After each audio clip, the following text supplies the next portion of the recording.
pwede pong magpa-autograph. Sige. Hoy! Bakit to?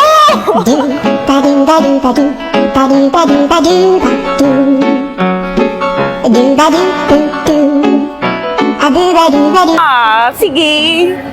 Hoy! Bakit to? Ito yung ano ko, I think, naalala ko, it's my last year, fourth year ko sa palarong pangbansa. So, eto, nagtitraining kami nito sa Angeles. Forma lang, kala mo talagang babae. Oh my God, no! Ano po, Dodo?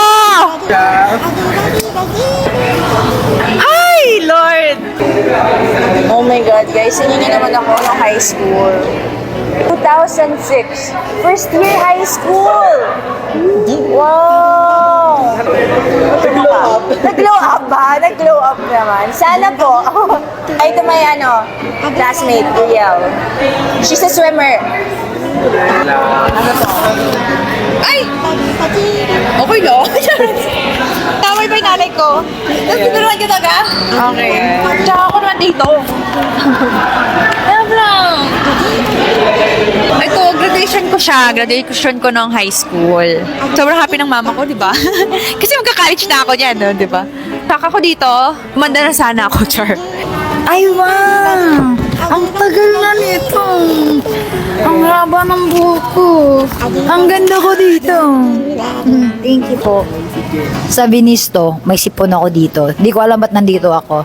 Hindi naman ako nag-date kasi single ako dito. Pero nag-dinner lang kami siguro ng manager namin. Baka nakakatakot yan, ha? Parang kinakabahan ako sa photo. Oh my God! Nakakatakot na siya. Pangit ko. Simula grade 4 to senior high na grade 11, apat yung sports ko.